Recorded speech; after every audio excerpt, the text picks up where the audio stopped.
muling pagsalang ni dating Special Disbursing Officer Gina Acosta na wala na siyang hawak na patunay na natanggap ng nooy head ng Security and Protection Group ng BICE na si Raymond Lavchica ang confidential fund. Dahil binawi raw nito ang dokumento matapos silang makapag-liquidate.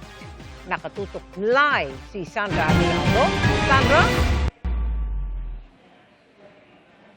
Mel, tama kayong witness nga ngayong araw ang nag-release ng confidential fund ng Office of the Vice President na nasa kalahating bilyong piso noong 2022 at 2023. At sumentro po ang pagtatanong sa kanya kung bakit ibinigay niya lahat ang pondo na yan sa security officer ng BICE at kung bakit hindi umano niya inasisa ng maayos at ng todo-todo yung pinagkagastusan ng confidential fund na yan.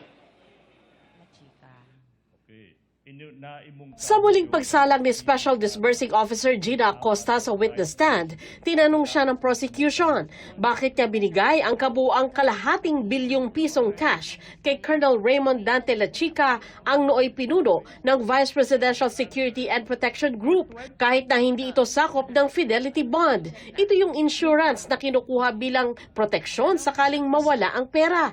Inamin ni Acosta na alam niyang hindi bonded officer si Lavchica pero nagtiwala daw siya dito dahil inaprubahan ito ni Vice President Sara Duterte. Kung mawala yung pera, at least, may bond na po pwedeng makarecover yung bansa. Tanong,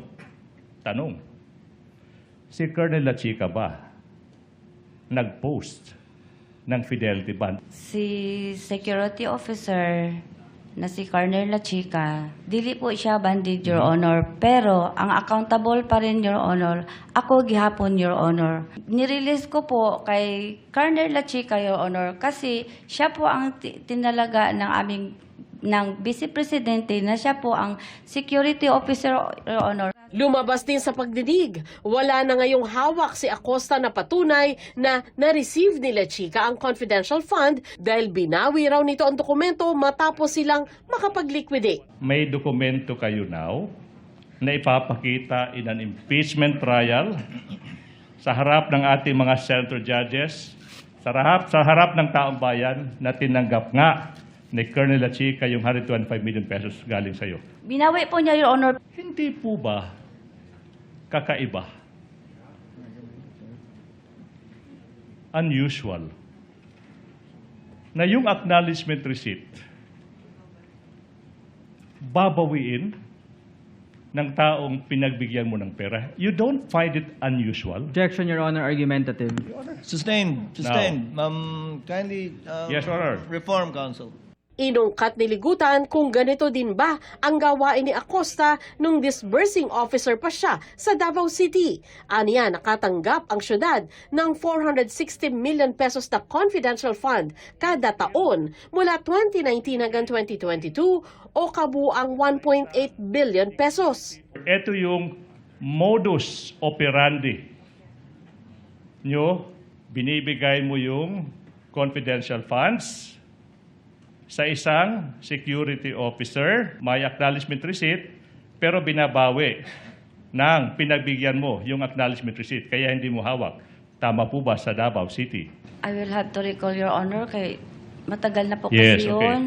Sa cross-examination ng abogado ni VP Sara, pinunto sa pagtatanong na walang pinuna ang Commission on Audit sa liquidation ng confidential fund ng Davao City. Nauna ring sinabi ni Acosta na si Colonel Lavchica ang bumuo ng physical and financial plan para sa confidential fund. Siya rin ang nagpatupad ng plano at si Lavchica rin ang nagbigay sa kanya ng acknowledgement receipts na nagpapakita kung paano ginastos ang pera. Kaya tinanong si Acosta kung inalam ba niya na totoo talaga ang pinagkagastusan ng confidential fund gaya halimbawa ng perang ibinigay kina Antonio Pagong, Timon Andrew Pusa, Dong Piang, Shane Ngit-Ngit at Suniso Belat. Sagot ni Acosta, hindi niya ito personal na nakita pero nagtanong naman daw siya. Ang sagot ni Lavchica, confidential at sensitibo ang pinagkagastusan nila. Hindi mo rin malalaman na binigay pala ni Colonel La Chica yung confidential funds sa mga kaibigan at kaalyado ng Vice President. Di po ba? Hindi mo rin malalaman yan. Nag-rely po ako kay Colonel La Chica at saka sa mga dokumento po, Your Honor, na binigay niya sa akin. Hindi mo rin malalaman, ma'am, na in fact, binigay ni Colonel La Chica yung 500 million pesos sa Vice President herself. Hindi mo rin malalaman yan. Hindi ba ito isang scam o tahasang panlililang sa pera ng Your taong Honor. bayan? Or may we move to strike that last question, Your Honor, for being impertinent, Your Honor. It's very much pertinent. I tend to agree with counsel for the respondent. The word scam is stricken from the record. Nang tanungin sa puntong ito ng defense lawyer, paulit-ulit na tanong ay kung tinatakda ba ito ng joint circular ng Commission on Audit. Required din po ba ng joint circular na pinagbabawal kayo mag-rely sa documents provided by a security officer? Wala, Your Honor. Tama po ba na wala sa joint circular nagbabawal from getting inputs and guidance from a security officer in preparation of the physical and financial plan?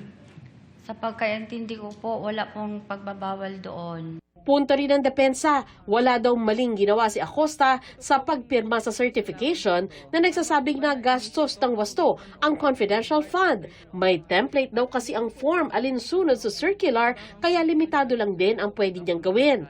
Pero gate ng prosecution, kung ginarantiyahan ni Acosta ang pinagkagastusan ng confidential fund, baka siya ang makulong. Pero nanindigan si Acosta. Alam niyo po ba, Miss Gina Acosta, na ikaw yung maaring makulong kapag napatunayan sa isang criminal court yung crime, for example, ng plunder.